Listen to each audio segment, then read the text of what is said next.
Empezábamos este sábado diciendo que era un sábado muy especial, contándote también de que estábamos próximos a una fecha patria, con todo lo que eso significa para los argentinos. Nos poníamos a pensar cuando armábamos la producción del programa, bueno, ¿y cómo lo vive cada uno, no? Sabiendo de que desde 1810 somos libres, que tenemos un gobierno propio, que dejamos de depender de la corona española. ¿Pero qué significa eso en nuestros días? ¿Cómo lo vivimos? ¿Es importante? ¿No es importante? ¿Lo tomamos como un festejo escolar, si se quiere? Porque todas las escuelas, o todos tenemos algún hijo, algún hermano, algún vecino, algún familiar que nos invita al acto y participamos de los actos escolares y vemos a los chicos caracterizados con personajes de la época. ¿Lo vivimos así como una cuestión que tiene que ver solamente con lo educativo? ¿Cómo lo vivimos como comunidad? ¿Participás de los festejos que se hacen en tu departamento? Bueno, todas esas cosas eran las que pensábamos cuando dijimos, bueno, ¿y por dónde vamos con esta nota del 25 de mayo? Que ya hemos tocado lo gastronómico, por ejemplo, pero decíamos ahora queremos entender un poquito, remontarnos a esa época y comprender qué es lo que pasó. Es por eso que estamos en comunicación telefónica con Eduardo Jaenich, que es tiene muchos títulos. Es una persona que sabe muchísimo de historia, sabe mucho de la cultura general del país. Nació en Rivadavia en 1949, me dijo. Es profesor, es docente, licenciado en enología. Tuvo la suerte de trabajar junto a la profesora Sandra Rodríguez y que el 23 de noviembre del año 2023 presentaran el libro en Rivadavia, La historia de la normal Rivadavia, que él ya nos va a contar un poquito también en qué consiste, a teatro lleno. Bueno, Eduardo, es un enorme placer tenerlo aquí en la mañana de este sábado en el programa Tiempo Extra y que nos cuente un poquito de ese 25 de mayo de 1810 que lo vemos tan lejano, pero ¿qué tiene de parecido con nuestros días? ¿Cómo está? Buen día, Eduardo. Bueno, muy buenos días para ustedes. Y bueno, yo creería, una opinión muy personal, que no tendría que estar circunscrito nada más que a las escuelas el 25 de mayo. Todos los más de 40 millones de habitantes de la Argentina relacionados, inmiscuidos en ir sabiendo, en leer, porque siempre la historia va rejuveneciéndose, por una palabra. Entonces, yo creo que eso sería lo fundamental, que no solamente pasara por el acto, como voy a decir, de una escuela o de un desfile cívico-militar, sino por el día a día, porque las enseñanzas que vamos a tratar lo más que se pueda con el tiempo, que dejaron estas señoras y señores de allá, de principios de 1800. Este proceso que se inició allá el 25 de mayo de 1810, fue el punto de partida para alcanzar la independencia de España. O sea, nos tendríamos que independizar de España. Antes de esa fecha hubieron hechos muy importantes como fueron las invasiones inglesas, que demostraron en ese momento la crisis del aparato colonial español en el virreinato del Río de la Plata. Y a ello se le va a sumar sectores locales cuyo interés no coincidía con el tanto como del invasor inglés, que había ocurrido en las invasiones inglesas, ni con los funcionarios españoles. ¿Por qué? Decía España sobre el comercio con la región, había condenado a los criollos a comprar o vender con la mediación de los españoles. Y eso encarecía los intercambios. Eduardo, además había otro hecho fundamental, el de los principales cargos políticos. Y en Europa se vivió una época agitada, que era con las invasiones napoleónicas. Por eso, para febrero de 1810 es cuando comienza a vislumbrarse este 25 de mayo de 1810. Bueno, y el hecho de tener relación o dependencia con la corona española, ¿cómo nos hacía o cómo era la calidad de vida de los argentinos en ese momento, ¿no? ¿Cómo era la calidad de vida de las personas de aquí, de esta región, teniendo en cuenta de que éramos, como decir, el patio trasero, la ampliación de España, ¿no? Y ¿qué es lo que estaba ocurriendo? Estaban los grandes pensadores, los dos hechos importantísimos en la historia, que los que estudiaban y los que leían un Mariano Moreno, por nombrarlo, a todos los de la época de Belgrano, de todos los que formaron la Junta, ellos estaban muy inmiscuidos en lo que había ocurrido en 1776 en la Revolución de Independencia de los Estados Unidos, donde ellos buscaban el gobierno republicano y la igualdad entre los hombres. Ese era el contexto allá en 1776 de los Estados Unidos para separarse de Inglaterra. Y junto a eso venía la Revolución Francesa. La Revolución Francesa con Jacques Cousteau, con Rousseau, con Voltaire, con los grandes pensadores que buscaban esa libertad, igualdad y fraternidad entre los seres humanos, entre los hombres, como te decía, pero yo le voy a colocar seres humanos porque abarca a todos.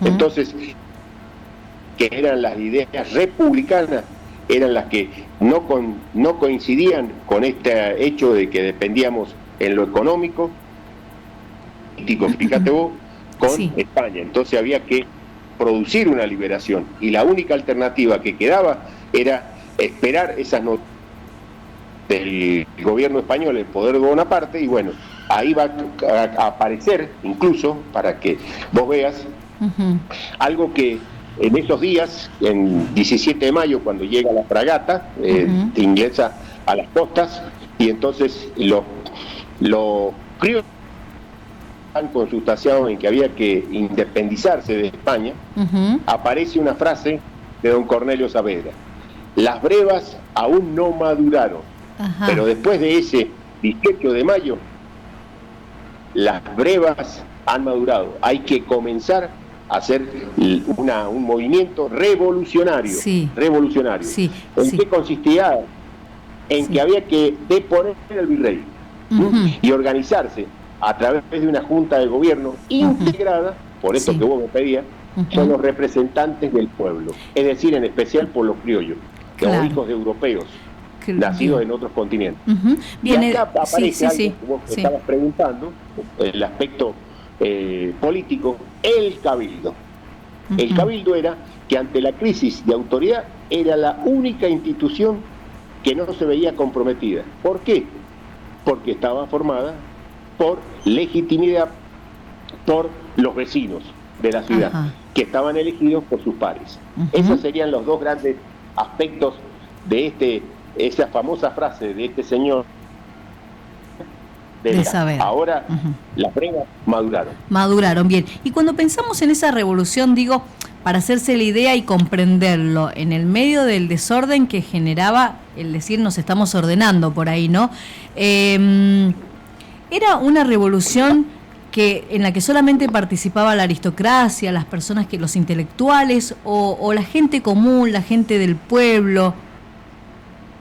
Y participaba sobre todo el que tenía lo que yo te vuelvo a decir, la importancia de estudiar. Y bueno, ahí aparecían los más relacionados, por eso es que aparecían estos dos muchachos, así entre comillas lo digo con todo respeto, don French y Beruti, que eran, bueno, de los agitadores para lograr que se produjera ese famoso 22 de mayo, que era con la fin de que no dejara de gobernar don Cisneros. Entonces ahí va a aparecer en esa semana, que ya era anterior a eso, la actividad, la particularidad. ¿Por qué digo? Porque fueron tan importantes, mira vos, como el hombre. Porque entre esas señoras estaba alguien donde se realizaban muchas reuniones, que era la casa de Rodríguez Peña, pero su señora, Casilda Igarzábal, otra de las otras grandes señoras que se pronunciaban en contra de los españoles, estaba doña Mariquita Sánchez, que puedo hacer de Thompson, la señora de un tal, con todo, yo diga tal es porque viene algo de alguien que quiero relacionar y darle la importancia, de un tal Mariano Moreno, su señora Guadalupe Cuenca. ¿Por qué no fueron tan importantes ellas? Porque en esas épocas, esto que vos me pedías, cómo se vivía, sobre todo las clases sociales un poco más elevadas, eran las reuniones o tertulias familiares. ¿Para qué era? Para despistar a los seguidores del virrey. Entonces, ¿qué es lo que ellas hacían? Si voy con mi señora, una cuestión familiar, despisto un poco lo que realmente estaba pasando, esto de juntarse a hablar de política. Entonces, ¿qué es lo que ocurría con esta señora? Para de la reunión de la casa de Rodríguez Peña a la casa que se estaba realizando tal vez en Mariquita Sánchez o la que se estaba realizando en Mariano Moreno, había que llevar lo que se estaba relacionando en ese. No había teléfono, no había WhatsApp, ¿cierto? Claro. Entonces, ¿qué hacía? Algunas de las damas de esa reunión salían con las acompañantes, que eran por lo general esclavas, para ir a la otra reunión a llevar lo que se estaba resolviendo o haciendo ahí. Qué importante, ¿no? Qué importante, ¿no? El rol de la mujer en eso, ¿no? Y bueno, y había obligado sí o sí que llevarse bien esos días y salir con la doña. No, aparte de eso, fíjate vos, en esas casas, sobre todo la de un poco más de cuestión, estaba la cuestión del palomar. ¿Qué es el palomar? La paloma a ver, era, y la paloma mensajera. Era donde se criaban y se adiestraban las palomas para ir de un palomar al otro, para llevar los famosos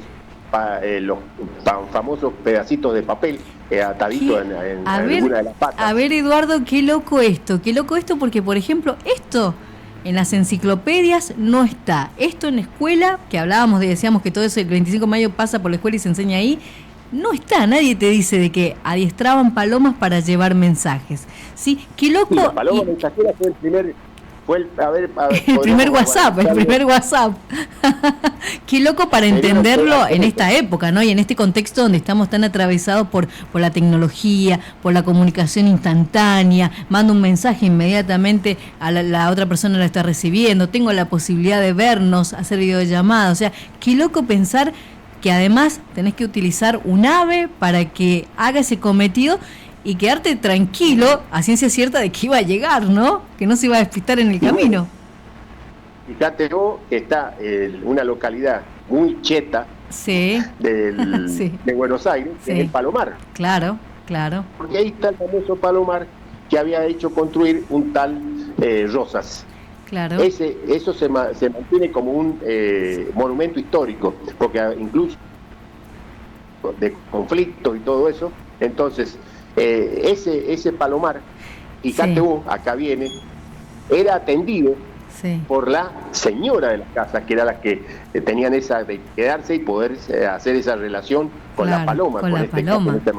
Claro, entonces, y había, Eduardo, perdón que lo vaya interrumpiendo, me van surgiendo algunas preguntas que si bien por ahí pueden ser tontas, lo admito, pienso que la mujer que esté o el hombre que esté en este momento escuchando la nota, le pueden ir surgiendo estas ideas. Si me lo permite preguntar algunas cosas, por ejemplo, así digo, como estaba la estrategia de adiestrar palomas que llevaran los mensajes de un lado a otro, de un extremo a otro, también estarían quienes atentaban contra las palomas porque sabían justamente que estaban cumpliendo ese cometido, ¿o no? No había ese problema porque todos las cuidaban, porque no solamente desde este punto de vista, sino el intercambio entre lugares más alejados. Claro. Era, como yo te decía, era tan importante los palomares, tenerla no solamente en ese momento que era el momento de lo que se estaba buscando, o sea, de la revolución. Por eso es que los revolucionarios radicaban ¿en qué? En deponer al virrey Cisneros y organizar una junta de gobierno integrada por los representantes del pueblo. Pero la paloma siempre había cumplido esa función de, ya te digo, más que un teléfono, para mandar esos mensajes de... ¡Qué bárbaro!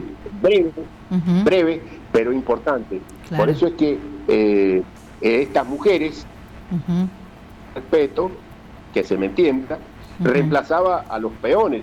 Claro. ¿Para qué? Para que ellos pudieran seguir haciendo otras tareas y ellas seguir con ese fuerte carácter y las convicciones de lucha que ellas tenían. Ojo. Seguro, claro. Bien. En una tertulia, no. La tertulia era con un fin. En ese momento era con un fin revolucionario. Seguro. Entonces, ¿qué es lo que era este revolucionario? ¿Qué importancia? Era concretar un gobierno autónomo, un gobierno autónomo, y constituido por los 9 integrantes que estuvieran representados las distintas esferas. Y antes de que me volvás a hacer otra pregunta, me voy a adelantar tal vez, a un señor que está relacionado con lo que ustedes están haciendo. De nuevo, vuelvo a repetir, al señor Mariano Moreno. Sí. Y acá viene lo que vos me preguntabas recién. Él decía, pueblos no se ilustran, se vulgarizan sus derechos, por lo que cada hombre debe conocer lo que vale y lo que puede realizar. Sí, ¿puede repetir la frase? ¿Puede repetir? Justo tuvimos una pequeña interferencia, Eduardo. Bueno. Si los pueblos no se ilustran, se vulgarizan sus derechos, es decir, cualquiera puede opinar por ellos. Claro, tal cual. Por lo tanto, por lo que cada hombre debe conocer lo que vale y lo que puede realizar. Por esto es que se dice que en una sociedad todos somos importantes, sabiendo respetarnos entre todos. De ahí la gran importancia que tuvo la mujer por sus ideas, porque también jugó un gran papel la señora de Juan José Paso, quien va a ser secretario junto con Mariano.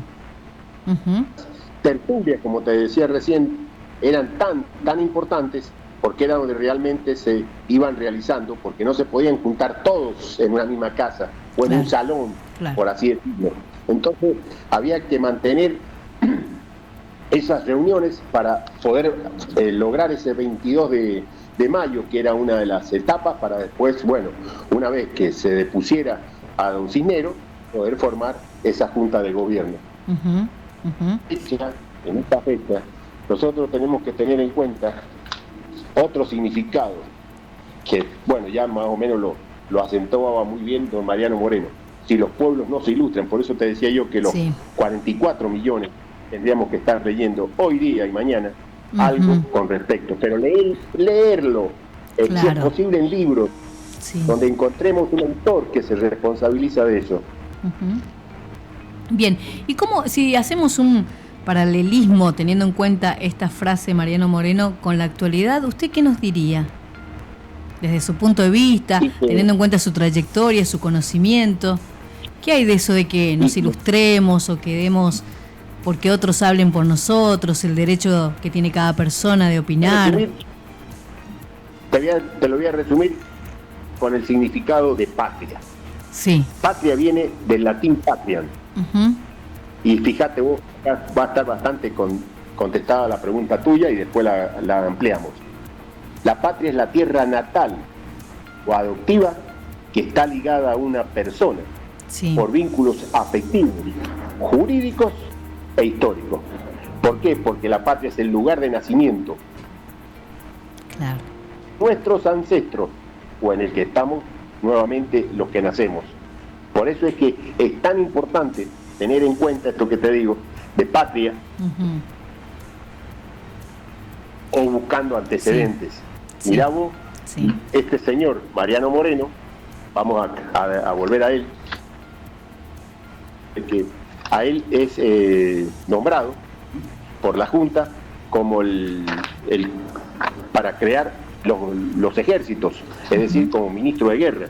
Y bueno, él va a preocuparse en verdaderamente tratar de armar ese ejército.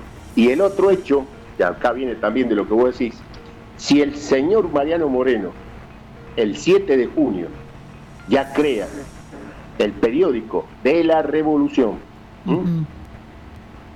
a días del 25 de mayo, ahí te das cuenta de cómo quería que todos los habitantes se fueran enterando de las noticias. Entonces, porque ya habían existido periódicos que después, si no el 7 de junio, le dedicamos un poco más a los otros periódicos que estaban anteriores, que estaban, por ejemplo, uno de ellos manejado y escrito por un tal Manuel Belgrano. Mirá de quiénes te estoy hablando. Claro, qué nombres, ¿no? ¿Cuánto para aprender? Claro, la Bonería, que era el único lugar así, a ver, fuera de lo común de las tertulias donde se reunían, pero había que llegar a escondidas a esa cabonería de Vieites. Seguro. Entonces, todos estos hechos son los que yo creo que tendríamos que estar repasando y estudiando todos los días para tenerlos en cuenta. Y ahí digo que no solamente los alumnos de una escuela, sino todos los habitantes. Bien, Eduardo Jaenich, ¿estamos viviendo un proceso de revolución en la República Argentina actual del 2025? ¿Usted qué piensa? ¿Qué cree?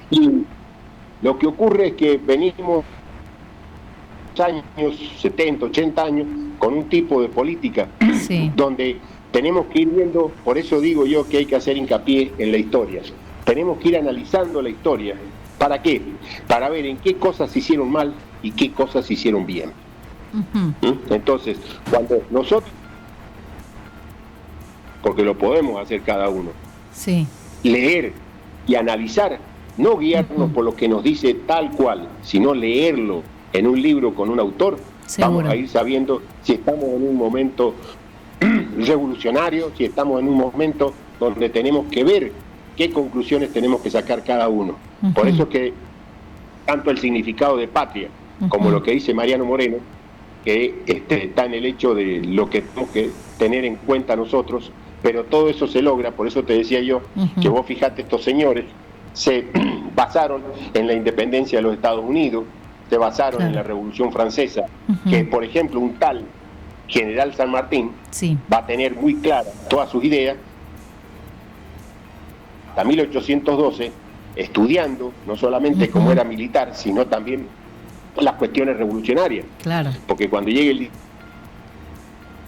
vamos a poder hablar ese día en algún programa de ustedes, también con respecto a la importancia de San Martín, de Güemes, de Belgrano. Y lo vamos, entonces, ahora ya que tengo su contacto, no lo pierdo más. Imagínese, cada vez que se acerque alguna fecha importante, Eduardo lo voy a estar llamando una semana antes. Eduardo, bueno, bien lo decían nuestras maestras, siempre uno recordará a nuestras primeras maestras, ¿no? Pero creo que en todos los años de la primaria, del secundario, aquellos que han atravesado también la universidad también, decir que uno, comprendiendo parte de la historia, y en su totalidad mejor, llega a comprender, a interpretar el presente, pero a proyectar el futuro tan necesario, ¿no? Y usted, en cierta forma, lo está reafirmando, eso de invitarnos a leer, invitarnos a amigarnos con la historia. Hay gente que por sí le gusta, que le interesa, le apasiona, y gente que no, gente que lo vive como diciendo, bueno, un 25 de mayo hay que cambiar al nene, hay que vestirlo de que sale con algún pregón, de aguatero, que sale de velero, y nos quedamos en eso y nada más. Y bueno, vos fíjate, yo te voy a decir algo, con todo el respeto y que se entienda la idea que estoy transmitiendo.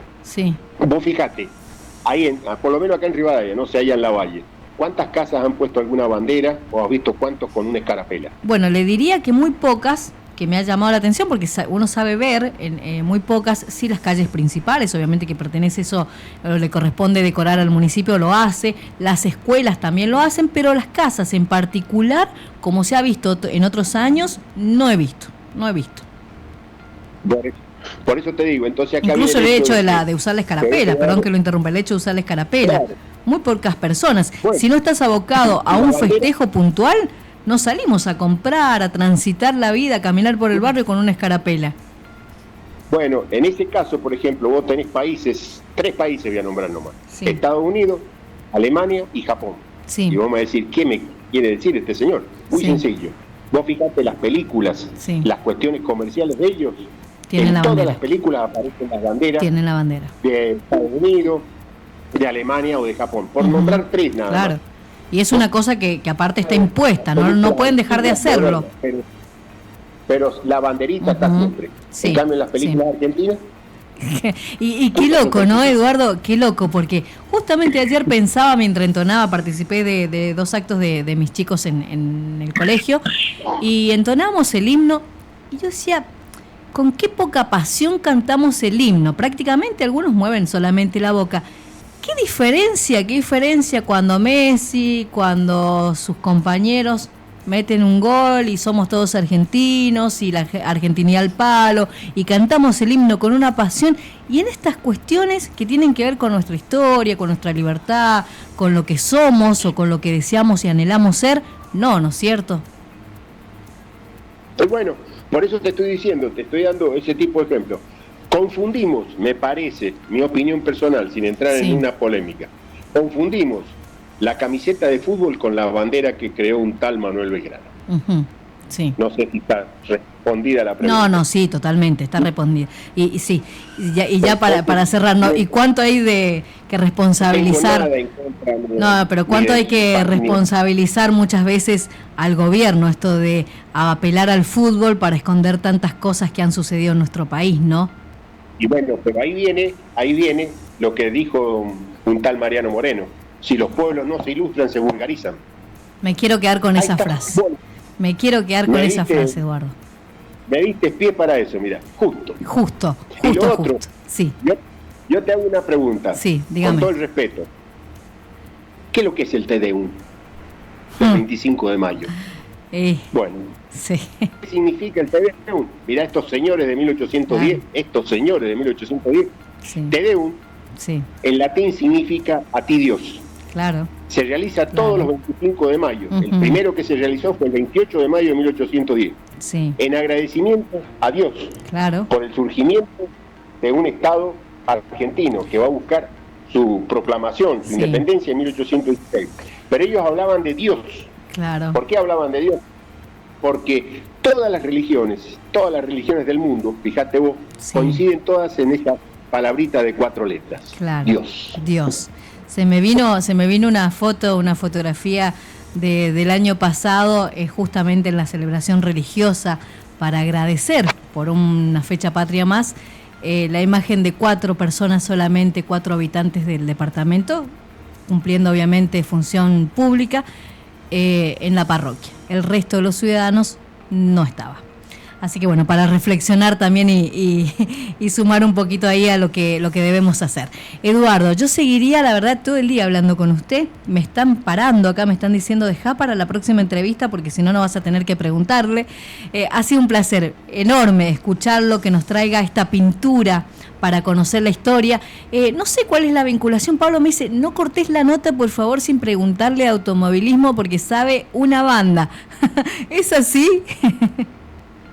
Mira, por eso te decía al principio, o sea, fui siempre profesor, o sea, primero me dediqué a lo que es la etnología, porque estudié licenciado, pero a mí siempre me llamó en la escuela normal, por eso es que te doy todo el título famoso de esa época del año 67, cuando me recibí de maestro normal regional, y de ahí esas ganas de escribir la historia de la escuela. Pero todo eso ya venía porque mi padre tenía taller mecánico. Yo me crié en un taller mecánico, acá en Rivadavia. Mi papá fue mecánico durante más de 60, 70 años, mi hermano igual. Entonces, yo traía esa cuestión de la sangre del automovilismo. De los fierros, claro. De los fierros. ¿Pero por qué era? Porque me gustaba y por esas relaciones que tenía mi papá con corredores de la época de la provincia de Mendoza. Entonces... Un privilegiado, Eduardo, estar ahí en el medio de todo eso, claro. Claro, yo tuve el privilegio, como decís vos, de conocer a un Jorge Ángel Pena, como se llama en el Autódromo de San Martín, a don Pablo Lé. Tuve un mini ratito con un tal Juan Manuel Panquio, porque eran todos ellos muy amigos. En San Martín hice la historia, cuando hicieron Conozcamos San Martín, que había nacido a raíz de esa época que don Pablo Lacoste escribió los fascículos de toda la provincia de Mendoza. Entonces la gente de San Martín quiso profundizarlo. Entonces me pidieron, extranjero a San Martín, que en ese libro Conozcamos San Martín, escribí. ¿Por qué me invitaron? Porque hice la historia del Autódromo Jorge Ángel Pena, la de don Guido Maineri, uno de los pilotos de esa época de los años 50, y la de Emilio Bertolini, padre e hijo. Emilio Bertolini fue nuestro primer campeón nacional de Fórmula 1 Argentina, de la provincia de Mendoza. Entonces, todo eso llamó la atención, gustó mucho, y bueno, y ahí ya después don Pablo Lacoste me puso más infladores, don Gustavo Capone igual, y bueno, y fui llevo las dos cosas a la par. Claro. Mañana, esta noche, en un programa que tengo de automovilismo, bueno, voy a hablar y te escribo a través de lo que yo tengo y conozco, famoso circuito de Mónaco, con las características que tiene, la curva del casino, de la piscina, un fanático. En la época, Un fanático. Me gusta. Un fanático. Me gusta Imagino porque... que la publicidad preferida suya, mendocina, será esa que dice motos que vuelan, autos que chocan. Eduardo, es un... Así es. El automovilismo me gusta a mí. O sea, fino y delicado, ¿en qué sentido? Sí. En el hecho de lo que eran antes las carreras de ruta, como después fue el automovilismo, que he leído mucho y he seguido mucho también a un tal Juan María Traverso. Claro. Ahí está, ahí claro. Tenés algo que vos me estabas preguntando. Claro. Vos a don Juan María Traverso tenés cosas positivas y tenés cosas negativas. Pero vos tenés que saber hacer la diferencia. Seguro. Por eso es que hay que leer. Seguro. Es así. Y nos vamos a quedar con esa reflexión, ¿no? La importancia de aprender, de conocer quiénes somos, para entender hacia dónde vamos o hacia dónde podemos ir. Eduardo, ha sido un placer enorme esta charla. La verdad que la he disfrutado muchísimo, he aprendido mucho y aparte me encanta conocer personas así, tan dedicadas, apasionadas a un tema y además que sean tan amables y que se presten para compartir sus saberes. Creo que de eso hay pocas personas y hay que valorarlas, por supuesto. Así que, Eduardo, le mando un abrazo enorme y bueno, y transmitirle también todo el cariño a la gente de Rivadavia. Bueno, igualmente para ustedes y para cerrar. A partir de Emilio, mira, algo que vos me estaba quedando pero para cerrarlo creo que lo más muy importante. Sí. A partir de 1800 fue necesario definir una legitimidad, o sea, algo que fuera legítimo en nosotros, que sustentara a ese régimen político revolucionario. ¿Y qué fueron? Mirá vos, las fiestas y el teatro continuaron teniendo un rol social, político fundamental que han entendido para llegar a ese 25 de mayo. Mire lo que hace falta, seguir fomentando eso, ¿no? Sí, por eso te digo, fíjate vos, ellos, 1810 estamos hablando, el rol social y político a través de las fiestas y del teatro. Pero fiestas que lo que vos escuela, la fiesta donde vos podás aprender y conocer cosas. Por eso es que es tan importante leer. Así que, estimados, un gustazo para mí. A mí si me da tiempo, seguimos, no hay problema, podemos ir relacionando el automovilismo. El automovilismo, fíjate para cerrar, el segundo cierre. No, está contando mal, usted lleva como 4 cierres, no, pero vamos que es un placer escucharlo, tranquilo. La historia de la República Argentina, por ejemplo, todo lo que son caminos, adelanto de todo eso está relacionado con el automovilismo. ¿Ah, sí? Le dejo para alguno. Mire que lo voy a llamar otro sábado para que hablemos de la relación de los autos con la historia argentina. Hay autos que han marcado, ¿no es cierto?, nuestra historia. Y vamos a hablar de eso, ¿le parece? Sí, porque quiero saber del auto de Perón, por ejemplo. Quiero saber del auto que transportaba a Perón. No solamente eso. No, nos podemos retrotraer a la época de 1900, los primeros autos que llegan a la República. Me encantó. Lo dejamos ahí, lo vamos a dejar picando, lo vamos a anunciar y lo hacemos en algún sábado cuando usted me diga. Bueno, Eduardo. Listo. Un saludo grande, un feliz Día de la Patria y recuerden esas dos, la patria y lo que dijo don Mariano Moreno, para que lo repita después de nuevo. Gracias. Estimada, hasta cualquier momento, lo hemos conocido por lo menos a través de una paloma mensajera. Y ha sido muy bueno, sí, a través, sí, un palomón le diría más que una paloma la que nos ha vinculado. Gracias, bueno. Eduardo, un abrazo enorme. Un saludo también muy grande a Pablo y hasta cualquier momentito. Gracias, Eduardo.